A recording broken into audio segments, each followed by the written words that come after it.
Good afternoon, ma'am. Good afternoon, classmates. So, our lesson for today is all about project cost management. So, ang project cost management ay bahagi ng project management areas na nakafocus sa pagpaplano, pagtatansya, pagbabudget, at pagkontrol ng gastusin ng isang project. So, at the end of the lesson, the student shall be able to develop a justification for project cost management and its importance in achieving project success, explain basic project cost management principles, concepts, and terms, describe the process of planning cost management, discuss different types of cost estimates and methods for preparing them, using an example of an information technology or IT project, list and describe the processes of determining a budget and preparing a cost estimate, justify the use of earned value management and project portfolio management to assess in cost control, describe how project management software can assist in project cost management, discuss consideration for agile adaptive environments. The importance of project cost management. IT projects have a poor track record for meeting budget goals. Cost overrun is the additional percentage or dollar amount by which actual cost exceed estimates. A 2011 Harvard Business Review study reported an average cost overrun of 27%. Most important finding was the discovery of a large number of gigantic overages or black swan, a high-impact event that is rare and unpredictable but not improvable in retrospect. So, ang project cost management ay mahalaga tungod na siya inian na bulig para maplano, matansya, ngan makontrol ang tanan na gastos sa usa nga proyekto para diri lumampas sa budget. Sa tulong nito, nagagamit ang tama ang pondo, maiiwasan ang sobra nga gastos or cost overrun nga natitiyak na matatapos ang proyekto ayon sa plano. So what is cost? Cost is a resource sacrifice or forgone to achieve a specific objective or something given up in exchange, usually measured in monetary units like dollars that must be paid to acquire goods and services. So, ang cost ay ang halaga ng isang bagay na kailangang isakripisyo gastusin upang makamit ang isang layunin. Ibig sabihin, kapag karoy mo makuha o mahimo ang usa na bagay, may kailangan kang ibigay na kapalit tulad ng pera, oras, or effort. Kaurugan nito nasusukat ta pera tungod siya ang ginagamit para bumili ng mga produkto o serbisyo. Halimbawa, kung maghihimo ka han website, kailangan mo gumastos para hadumin, hosting ngan programmer. Tanan ito na ay bahagi ng cost. Sa madaling salita, ang cost ay ang total ng halagahan tanan na bagay na kailangan ibigay para maisakatuparan ang usa na proyekto o layunin. What is project cost management? Project cost management includes the processes required to ensure that the project is completed within an approved budget. First, planning cost management, determining the policies, procedures, and documentation that will be used for planning, executing, and controlling project cost. Second, estimating cost, developing an approximation or estimate of the cost of the resources needed to complete a project. Third is determining the budget, allocating the overall cost estimate to individual work items to establish a baseline for measuring performance. Fourth is controlling costs, controlling changes to the project budget. So, ano nga ba ang project cost management? Ang project cost management ay ang proseso ng pagpaplano, pagtatansya, pagbuo ng budget at pagkontrol ng gastos sa isang proyekto upang matiyak na matatapos ito sa loob ng nakalaang pondo. Sa madaling sabi, ito ang paraan para isiguraduhing tama, sapat at kontrolado ang lahat ng ginagastos mula simula hanggang matapos ang proyekto. Kabilang dito ang plan cost management, estimate costs, determine budget, and control cost. Ang layunin ng plan cost management ay gumawa ng plano kung paano pamamahalaan, babantayan at kokontrolin ang lahat ng gastos sa proyekto. Ang layunin naman ng estimate cost ay ang tansyahin o kalkulahin ang halaga ng lahat ng resources na kailangan, tao, kagamitan, materyales at iba pa. Ang layunin naman ng determined budget is pagsamahin ang lahat ng tinansyang gastos upang mabuo ang kabuuang budget ng proyekto. Ang layunin naman ng control cost ay subaybayan at kontrolin ang aktwal na gastos habang tumatakbo ang proyekto upang maiwasan ang pagtaas ng budget. Next is basic principle of cost management. Most members of an executive board better understand and are more interested in financial terms than IT terms. They need to be able to present and discuss project information in both profits, revenue minus expenditures, profit margins, ratio of profits to revenues, life cycle costing, considers total cost of ownership or development plus support cost for a project. Cash flow analysis determines estimated annual cost and benefits of a project and resulting annual cash flow. So, ang basic principles of cost management ay tumutukoy sa mga pangunahing ideya na ginagamit upang maunawaan at mapamahalaan ang pera sa isang proyekto.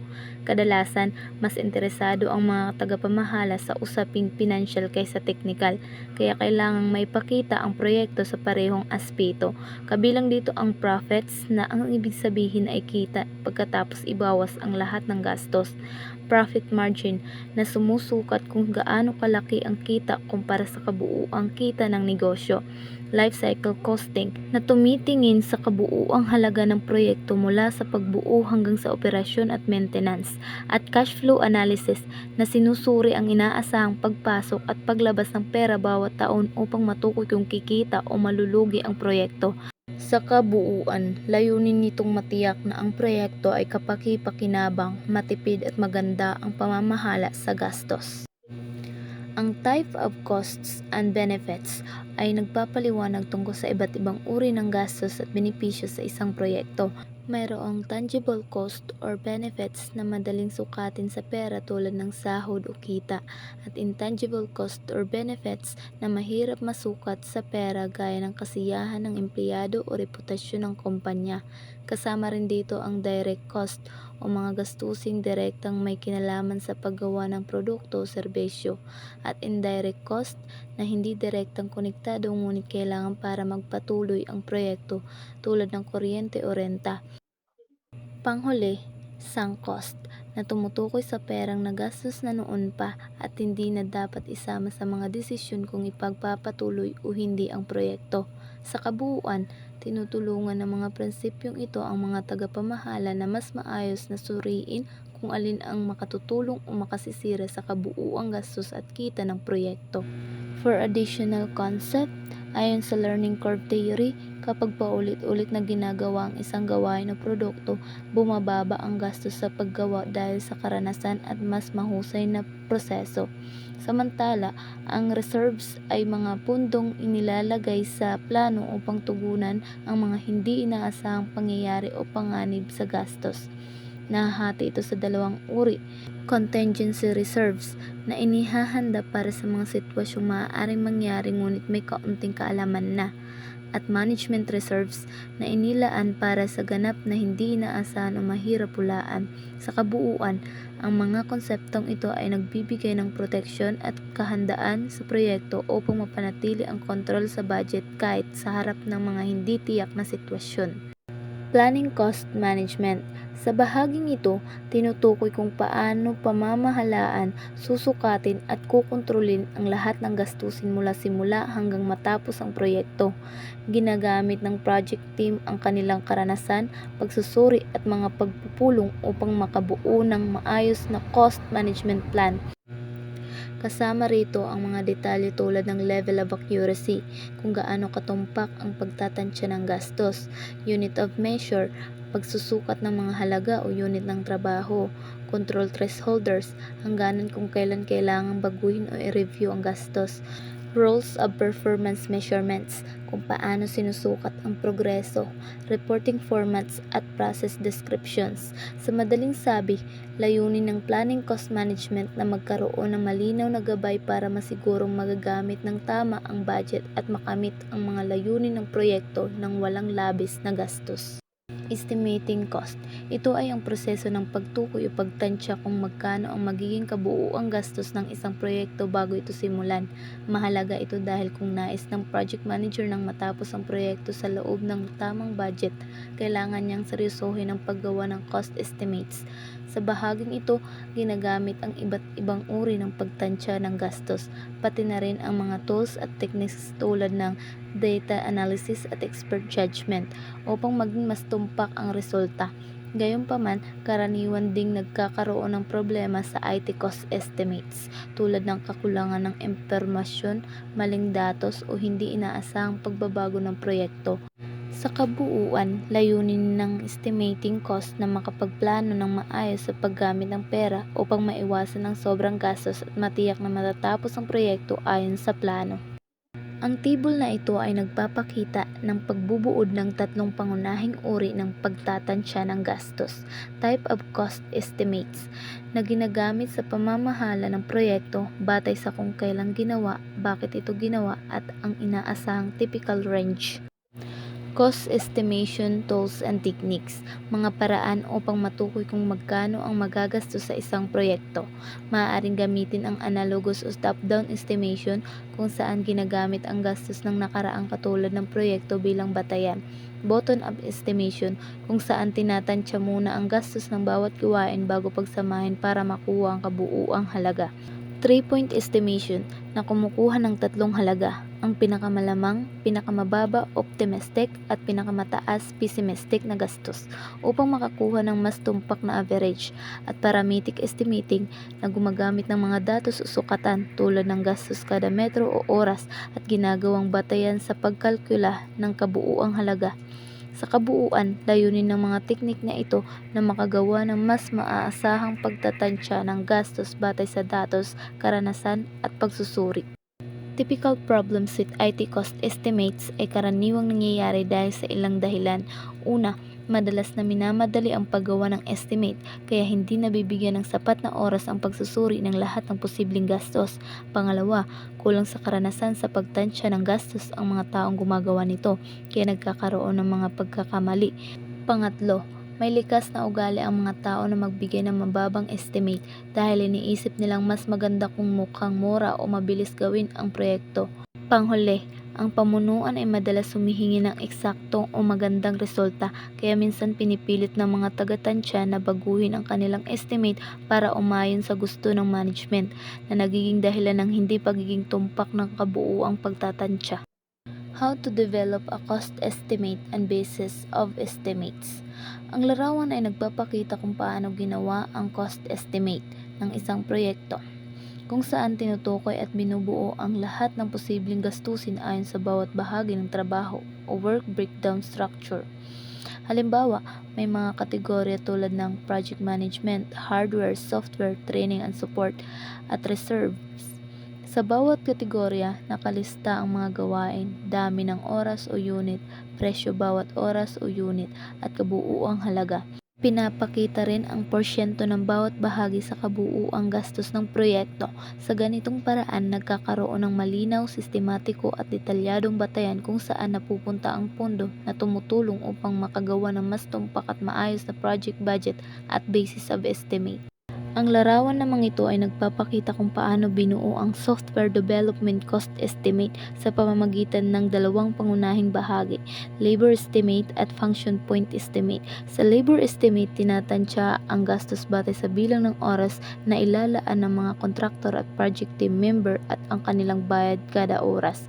Sa function points estimate naman, sinusukat ang laki at pagiging komplikado ng software gamit ang mga elementong tulad ng external inputs, outputs, interfaces, at internal tables. Ang bawat isa ay may mga katumbas na conversion factor upang makuha ang kabuuang function points na ginagamit para tansyahin ang kabuuang oras ng trabaho at gastos.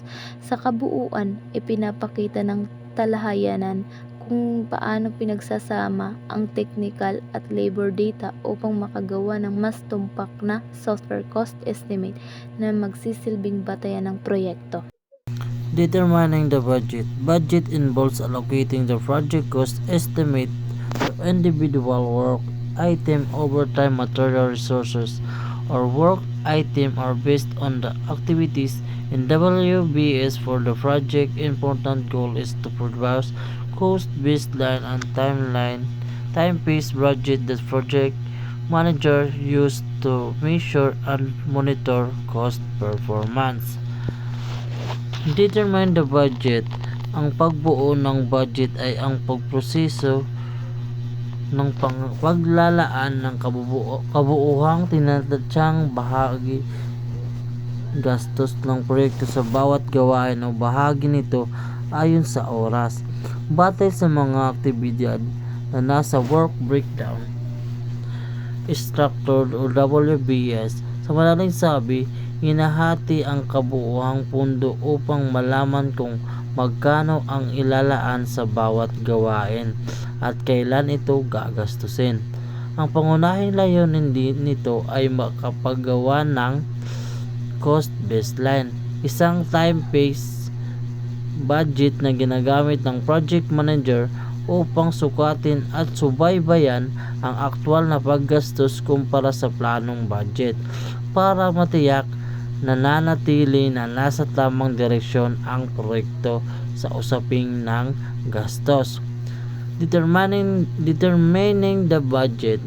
Ang larawan ay nagpapakita ng project cost baseline kung saan pinapakita kung paano inaayos at inilalapat ang kabuuang budget ng proyekto sa loob ng takdang panahon buwan-buwan. Ang bawat item mula sa work breakdown structure tulad ng project management, hardware, software, and training and support ay may makalaang halaga kada buwan upang maipakita kung kailan gagastusin ang pundo para sa bawat gawain.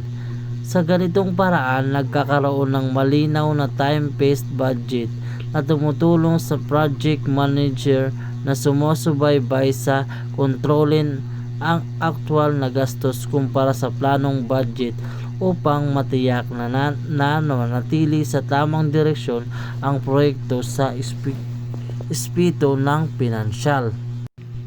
Controlling cost. Ang controlling cost ay tumutukoy sa proseso ng pamamahala at pagsubaybay sa mga gastos ng proyekto upang matiyak na mananatili ito sa tinakdang budget.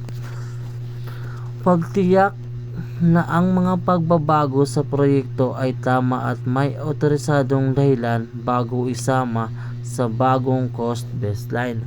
Ang pagbibigay alam sa mga stakeholders tungkol sa mga aprobadong pagbabago na makakaapekto sa kabuuang gastos.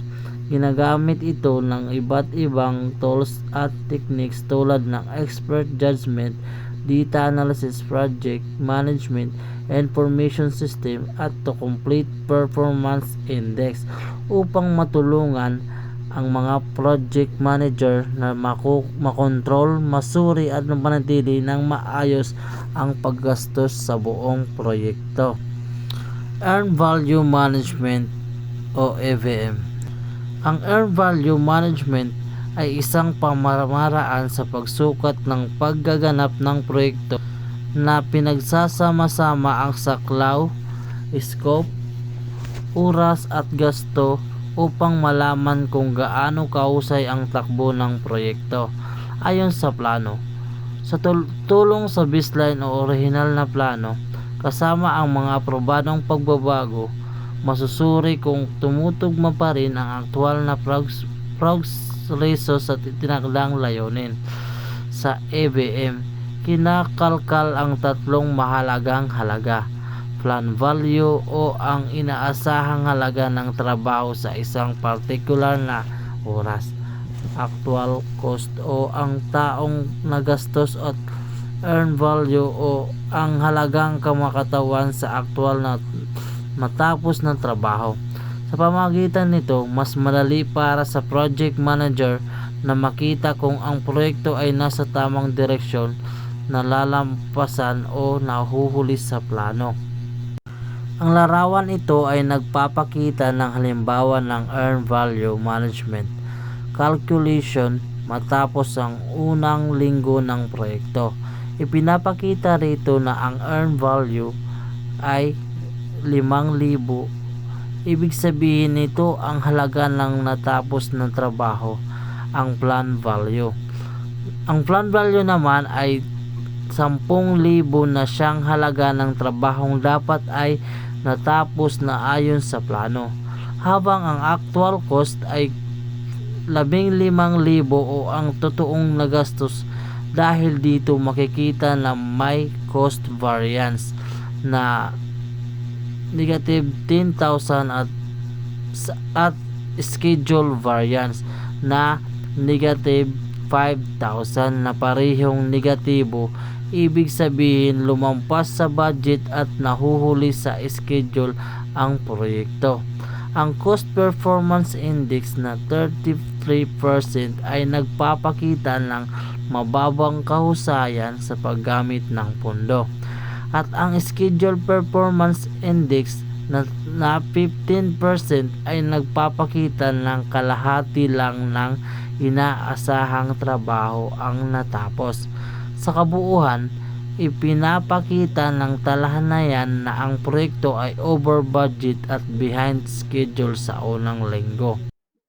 Table 7-4 na nagbubuod sa mga pangunahing termino at formula na ginagamit sa earned value management.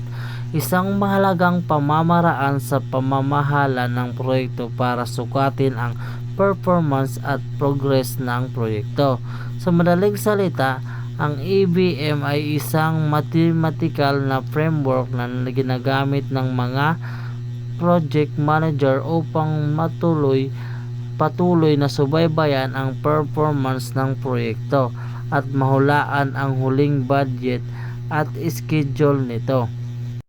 Ang earned value management ay may ilang mahalagang konsepto na ginagamit upang masukat kung gaano kahusay ang takbo ng proyekto sa aspeto ng gastos at oras. Ang cost variance ay ang pagkakaiba ng earned value at actual cost na nagpapakita kung ang proyekto ay nakakatipid o lumalampas sa budget. Ang schedule variance naman ay ang earned value minus plan value na nagpapakita kung ang proyekto ay nauuna o nahuhuli sa schedule. Ang cost performance index ay ang ratio ng earned value sa actual cost at sinusukat kung gaano kaapektibo ang paggamit ng pera, habang ang schedule performance index ay ang ratio ng earned value sa plan value at nagpapakita ng kahusayan sa paggamit ng oras. Samantala ang estimate at completion ay ang pagtatansya kung magkano pa ang kakailanganin gastos upang matapos ang proyekto batay sa kasalukuyan ng performance, at ang to complete performance index ay sumusukat kung gaano kaepektibo dapat gamitin ang natitirang pondo upang maabot ang itinakdang budget target. Earned value management ay ang nagpapakita ng figure 7.6, isang earned value chart na nagpapakita ng performance ng proyekto pagkatapos ng 5 buwan at ang prediction nito sa hinaharap. Consideration for agile adaptive environments. Consideration for agile adapted environment. Ang agile ay isang version ng earned value management na inaangkop para sa mga agile o adaptive project environments tulad ng Scrum. Gumagamit ito ng mga karaniwang dokumento sa Scrum tulad ng product backlog at release plan bilang batayan para sa EVM calculation. Ngunit nananatiling ginagamit ang tradisyonal na mga sukatan ng EVM. Kakaunti lamang ang kakailangan input data gaya ng aktual na gastos ng proyekto, tansyadong product backlog at biglang ng iteration at velocity sa release plan. Ang mga estimate ay maarang ipahayag sa oras, story points, team days o anumang numerical na sukatan ng laki ng trabaho. basta't pare-pareho ang basihan na madaling gabi. Pinagsasama sa Agile EBM ang flexibility ng Agile at pagsusukat ng performance ng traditional na EBM upang masubaybayan pa rin ang progreso at gastos sa isang mas mabilis at iterative na kapaligiran. Chapter Summary. Project cost management is a traditional weak area of IT project. Project managers must understand several basic principles of cost management to be effective in managing project cost. Main processes: plan cost management, estimate cost, determine the budget, control cost.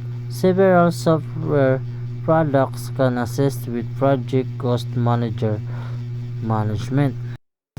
Chapter Summary. Ang project cost management ay isang aspeto ng IT project na